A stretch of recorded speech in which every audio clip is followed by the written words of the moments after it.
Hello, subscribers and non-subscribers. This is the game Juniper's Not. Now, I know I gave you guys the option of choosing this as one of the games for me to do a series of, but after doing a little bit of research and finding out that the game is only about 2 hours, I have decided I'm just going to go ahead and record it now. If you had selected this game as the game you wanted me to do a series for, I ask that you go back and select one of the other ones because, well, it's pretty much worthless now. And each one of these videos is going to be about 30 minutes so that I can just go and minimize the amount of videos for it. And I plan to record this in one sitting, even if that requires me to mute my microphone to record the last little bit of footage. So let's go ahead and hop in now. So press F1 in game for help, okay. Dischan presents.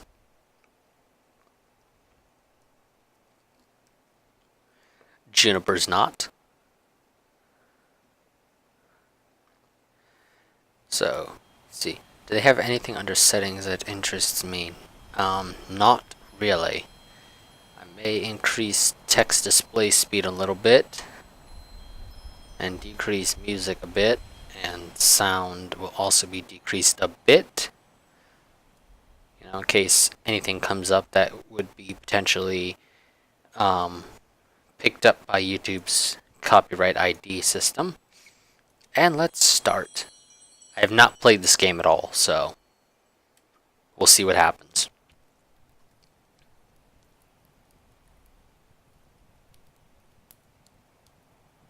Much of these stone walls and floors have withered into dirt and dust, revealing the foundation. Much of the ceiling, too, has crumbled to the ground, layering in flecks and bits. Below me now is such tired soil. Tired soil. Pah! There isn't much to do here but burn dead leaves and wait. Watch the smoke rise, curl up fresh and tickle the inside of your nose. Dull as bones it is. But what can I do? I'm stuck. Some might say cursed. I'd rather say bound. I don't like to think very much about it.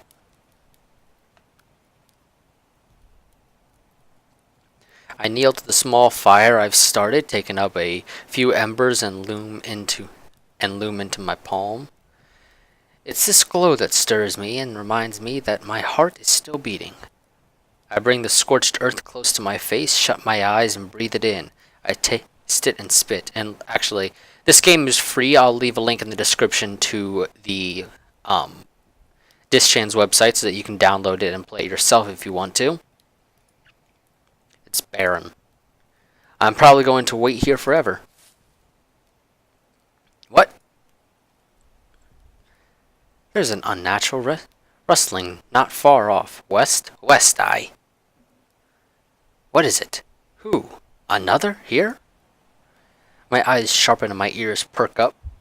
I feel my heart thumping into my throat. Should I be forward? Give a call? Would that work? Cry out, plead, help, help, damsel. A fool sort of lie. Would that work? No. Go still. Listen. Just listen. Whatever it is, it's right busy about here. Noise is tumbling rough from wood doorways. Chests whine open. Shops and homes are explored. A scavenger, then? Someone found this place? Hearing these sounds is just odd. It shouldn't be odd, but it is. Strange. I should remember such sounds. Oh? The noise is getting closer, is it? I'm imagining this? No. It's surely in the manor now, poking around the kitchen and lodge. I decide on the chance that it will find its way to the ballroom to stand. I take good posture and await this new company. And to my surprise, he shows up at the door within the next minute. A boy? A man? What kind of thing's this again? He's carrying a pack and has a bottle on his waist. Maybe he's a traveler then? Doesn't look like he's noticed me yet. He's just wandering in, stare adrift. After a few steps, I catch his eye. He moves a little closer to look me in the face. and then some more to see my feet. He stops there. He's staring now and doing nothing more. Come here. As if realizing something, he stiffens. His heart beats loud in the air. I need your help, so come on, come here. He doesn't bend. What is he up to? What does he think he is? I speak again, this time with a light little bite. The hell are you waiting for, tit? Oh, have I been rude? Have I been rude? Oh well, you are cordially invited to move your dumb legs. For the first conversational words I've spoken in centuries, they could have been worse. He shakes with fear and stands back. A fiend? Slow, are you? What does it matter? What are you pissing your trousers for? Get over here. No way. You'll eat my soul. What? A smile cracks along my face. Ha! Your soul? Oh my, oh my, oh my, oh my. When was it last that I laughed like this? I grin so brightly, watching, chuckling while he shrinks back a little and a little more. Now, person, you're just perfect, a jester. Won't you lend an ear? Afore I eat your soul, ha! At my laughter he glares, steeling himself, he answers me. You're not catching me, demon, got that? I've read the stories. I'm tired, but I ain't stupid. Am I that famous? Tut mercy, I left a mark. You know what I mean? Hell, I really don't. Fiends, devils, demons, all y'all. All of ya. I know how it is. And how is it? You're all foul and you tried to trick people. Trick you? Oh. I really just can't believe it. What's happened in the years I've been gone? What if I'm not trying to trick you, person? What if I just want to hear you? Just want to hear me? What the hell? Like, what's it you've read, lad? Do tell. I'd love to hear a story. I'm a little bored. I think I'll just leave. You turn tail on a bloodthirsty, wicked fiend? Look, I know something dirty when I see it. You ain't fooling no one. He's so precious. Alright. I'll tell you what. I'll tell you. I, like all us fiends, devils, demons, am plainly trying to win your extravagant soul through my dastardly wit. Honest and true, I'm a rook. But please, at least tell me of what you've read. Why the hell do you want to listen to me so much? Because I'm bored, and your voice, your voice, I swoon. Bah! Horse feathers! I really do want to listen. Would you be so kind? He's genuinely considerate. Such a delight! I do want to hear him. In the meantime, I look him over a little more finely. He's got a fair face, but through the fabric of his shirt I can see that he's muscled. A surprise. Even the soldier boys seemed a bit lean back in the days I rode at Marley. I probably mispronounced that, but oh well. I wonder what it is he does. He smells like an animal in the most pleasant way that can be said. It's quite good. Also, he has the faintest scent of watercress about him, mingled with black oil. What a peculiar lad. I'd really better not stick around. I guess I can tell you some things, though. Yeah, I guess I can tell you. Long as you stay put, you hear? What's keeping me from you is more powerful than I care to challenge, person. Yeah, right, whatever. Here's a story, one from a book I read a lot when I was little. Oh, pardon. I find it very hard to think of you any littler. Quiet. There was a cobbler in, Witticree? Sounds about right from me. Who had nothing to eat. He was poorer than dirt, and he didn't have a girl, and it made him real sore. He didn't have a girl? A dame, a sweetheart. He didn't have a wife. Continue. While he was walking down an alley, he met this man. He had on a dark cloak with a hood that covered his eyes, and the cobbler couldn't make heads or tails of it. He stopped and asked the cloaked man if he'd like his shoes worked on. That's stupid. Why would he do that? Because he needed all the work he could get. Well, he should have gone around ruining shoes if what he needed was work. cloaked man said he wasn't wearing shoes, but he could use a new pair. But obviously the cobbler's a cobbler, so he don't make shoes. He tells him that. And the cloaked man says, actually, I could really use some new shoes. The cobbler looks at him weird and says he can get them if the guy is sick. And the cloaked man says, would you do that? I'd do something for you then. The cobbler says, like what? The cloaked man says, perhaps anything. He leans forward darkly as he says this. I smirk at the action. Now I know what you're thinking. I've heard this one before and know how it goes. Well, you don't. Because the cobbler says, perhaps not. And he walks away. Exciting. And here's the thing. While he's walking, he notices the alley's longer than usual. He doesn't think about it, though. Thinks he's just tired from work and keeps walking. But while he's walking, he sees another man in a cloak. He stops and asks if the man could use his shoes getting worked on. And the cloaked man says he doesn't have any shoes. The cobbler stops and looks at him and says he better get moving. The cloaked man says he could really use some new shoes. And while he's moving, I nod. He keeps running into this man in a cloak, and he can't find the end of the alleyway. The alley. Actually, every time it takes longer and longer till he sees the man in the cloak. On the 8th time he runs into the man, he stops and asks what's the game. The cloaked man looks at him with yellow eyes. Says he could really use some new shoes. For what? The cobbler says.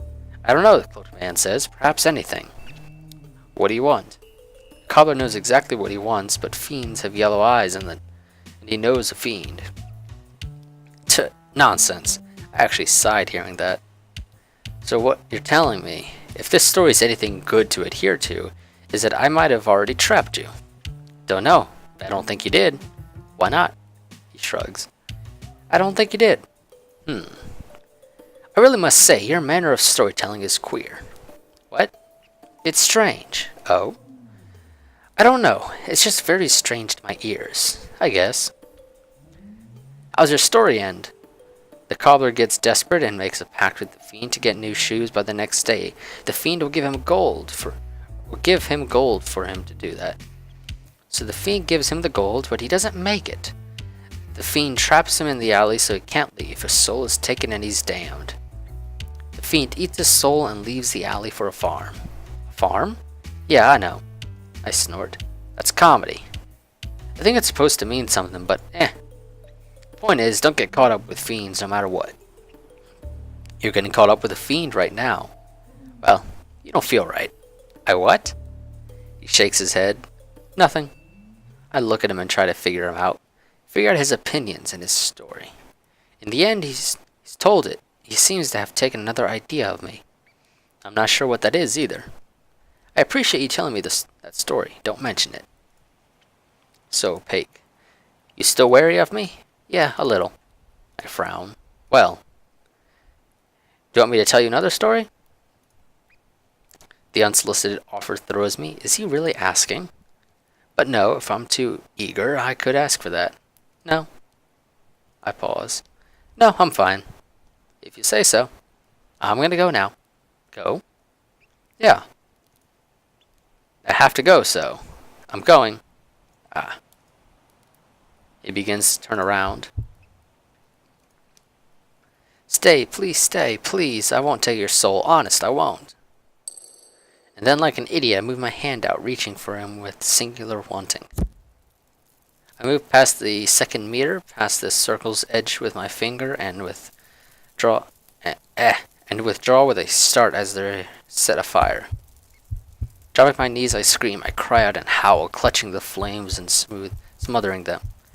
Tears crawl down my face, and I snarl with pain. I shut my eyes and moan. I hear him step a bit closer. You're stuck there? Looking up at him from the ground, I feel my teeth chattering. Oh no, I know why I want him to stay. Yes, I know. To rend him. Because as if it just wasn't so funny enough that vines swept down from the walls and grass is born through stone so close, just outside this putrid circle. Now there's a human breathing before me. Comedy. Everywhere but here. Not near to me. To my desolating blood. These years have damned me, cut and clawed beneath my skin. Scars invisible, but nevertheless blightening. I hate it. I hate it. Hate it. So much. I hate the feeling it gives to my heart and the strength it takes in kind. I hate it. My flesh heats and I look away from him. Looking into his eyes enrages me. How long have you been there? Long enough to beg. Long enough, you hear? Too long I've been in this stinking pile. It doesn't matter to you. I want to know. Well, I don't want to tell you, eh? Sorry, miss. Miss? I take a look at my clicking, stuttering hand, my sight still blurred with tears. Its sizzling, small blazes dance between the fingers. I take my tongue to it, soothing the burns. You're a bold one, eh? Calling me a flap? What? Huh? No, you're not a flapper, lady. It means something different now? Miss is just what you're supposed to call older ladies out of respect. Lapping the flames from the back of my hand, I glance at him. That right. Are you okay? I suck my ring finger and squint. What's that? All right. Fine. Is that okay? All right. All right. I am a fiend, yes. Heal fast. Though I can still feel it snap and pop in the joints. I whistle cool air through my digits and take myself from the ground. Are you going to stay? I could. Oh, thank you. I'm actually lost right now. Lost, is it? Lost. Ha, that's a sweet irony. Don't look so addled, person. The irony's quite obvious here, isn't it? He squints. Think, after all, I cannot even be lost. Forever and ever, I'll know where I am. And where I am is stuck. I laugh again, but he doesn't find it funny. He doesn't seem to find it much of anything at all. I quit it, whipping away a figurative tear. Oh, I know this place so intimately, it's right in your face. He jerks and gives his head a shake.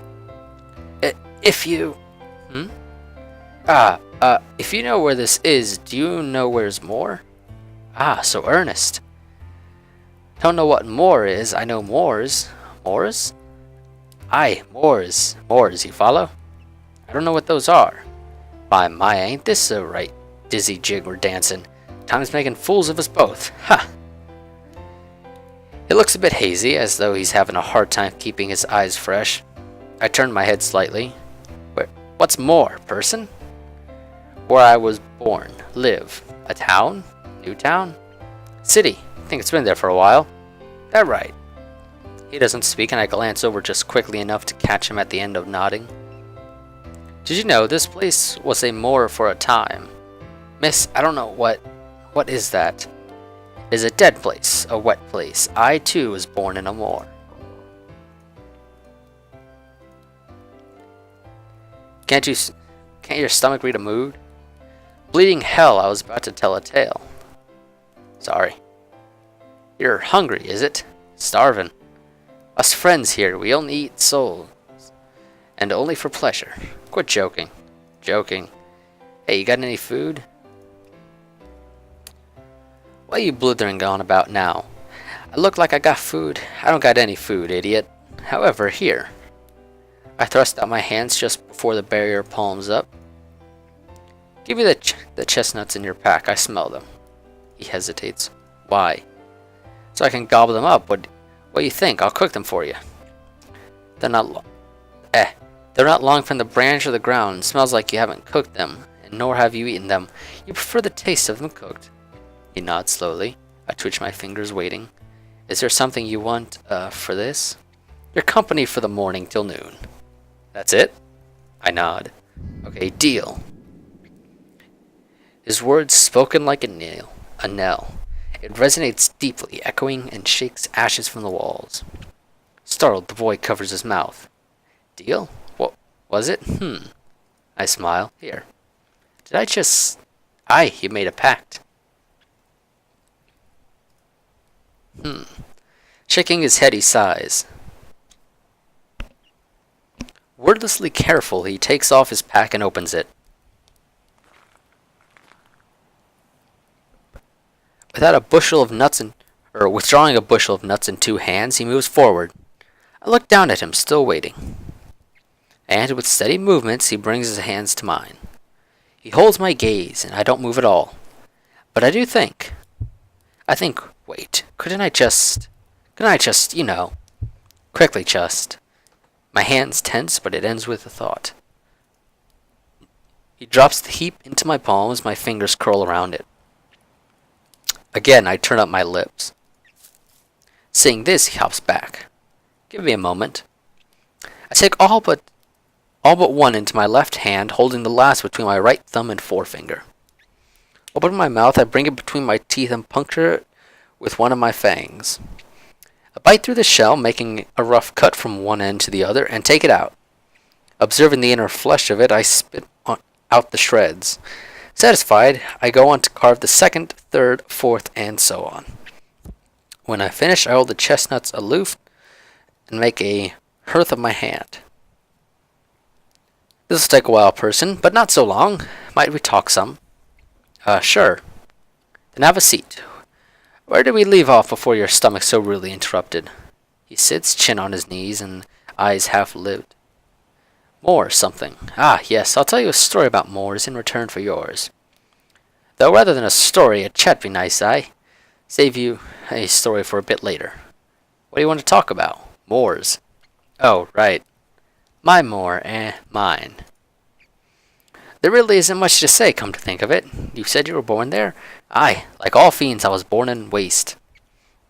You've read about us, about how we make barren anywhere we stand, unconsciously drain life from earth for our sustenance? Pallid land and calignous loft, air crawling low and damp with miasma, the pith of plants choked, sterile. I feel my face twisting to scowl. Sounds,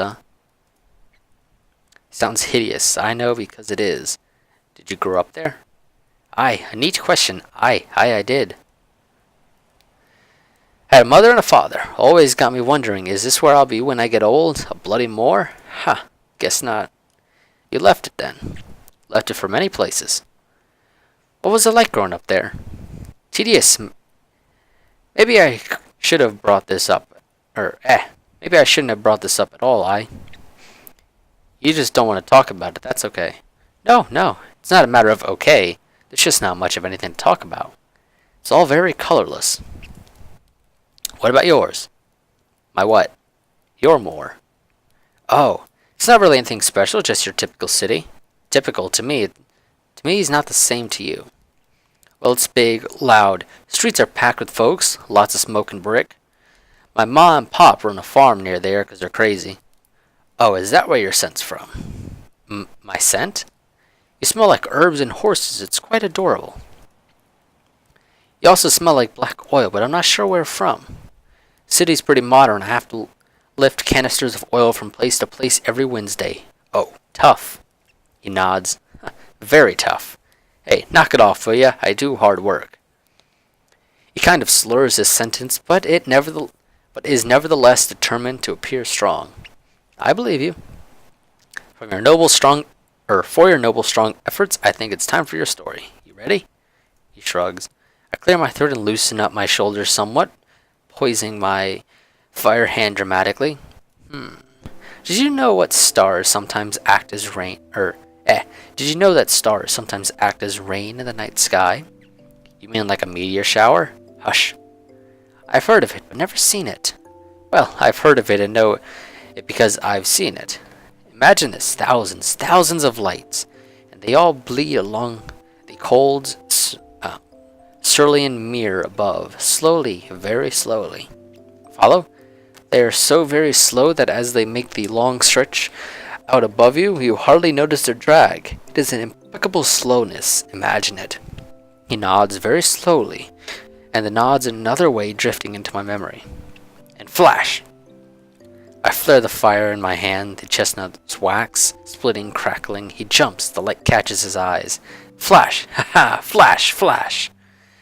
With each of these words, I stroke the flames. They lick up and dance wildly. Each single brilliant streak cuts through the lights, independent and free. And then it dies. The magic in my palm fades and sighs. It pulses, fades, pulses, fades.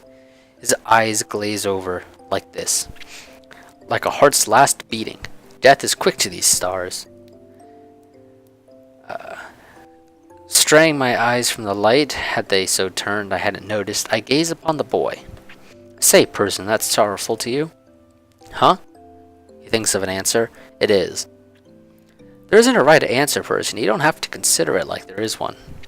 You think it's sorrowful? I do. That's interesting. Truly interesting. I end the fire, leaving the chestnuts to cool. I blow on them and breathe on them, ears twitching.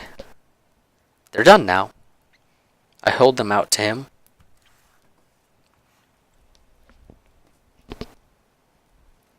My end of the bargain's met, and you know what? I'll do you a favor. I'll go ahead and roast the rest of your chestnuts in my fire here.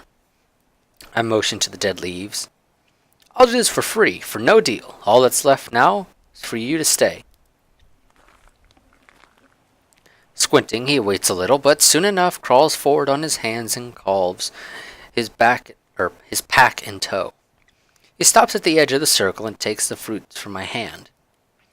He looks at me, wearing a kind of ugly expression. What? Settling onto his rear, he keeps looking at me, but a bit less ugly. He seems to be wondering something. Eventually, he looks at the nuts in his hand, instead his face softening. He shells open and pops it into his mouth. His face flashes naturally. He chews a little. He pushes his pack into the circle with his foot, shifts back a few feet, and speaks.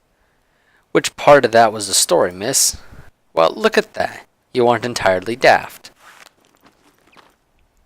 I take out the bag from the ground, shake it a little. Doesn't smell like there's anything more than chestnuts in here.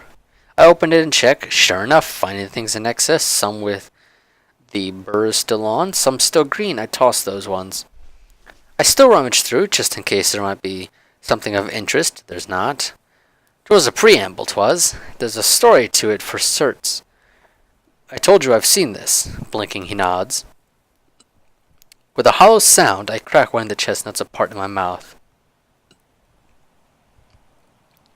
I grow the fire at my feet and drop it in there. No more flashy tricks now. As I reiterate these actions, I speak to the boy. I was not alone with those stars then. I was with another miss. Dropping another into the fire, I watch its fall. My eyes lose some of their color. She was fair, young, and human, a perfect miss. Such a charming girl, we would dance together and sing. Press close when unseen. Sigh. I was fascinated with her, I think. And so, when she got melancholy, I brought her from town and to those stars. I had the ache in my knees, knew the eventide would be crying, and had figured the beauty of it would settle her. The boy constricts his brow, chewing somewhat sadly. Oh, not to worry. It did. He swallows. I've never understood the custom of man. I've always been free-thinking and never bound to the thoughts of others. My actions that night, no, my actions altogether, none took kindly to it when she returned. What happened? What? Well, after I took her back to the town, she was plowed and beaten and beaten and beaten and plowed and beaten until she could not move or breathe. The boy stares, a nut in his hands held stiff only so near to his parted lips. I buried her under the sky where I last saw her smiling. He closed his mouth into a frown. A century later, I returned to her spot and found an olive tree growing there. It was the sickest thing. Gnarled and twisted it was. Furious, I razed the entire plant, its trunk, its bark, its branches and leaves. I scorched its roots. Would have torn out the roots, though refrained to not disturb her. Yet last I'd seen it remained alive, born fruit and uglier than before. Isn't that the most wonderful story one can tell? No! Huh. I dropped the last of the chestnuts into the leaves. Didn't you mess up the guys who did it? Mess up? You're a fiend! You didn't eat them? I didn't eat them. What happened to them doesn't matter to the story. I want to know. I don't want to tell. Seriously, miss. You know, when kids in the neighborhood mess with my kid brothers, I beat their faces with a stick. That's what love is. It's taking care of you.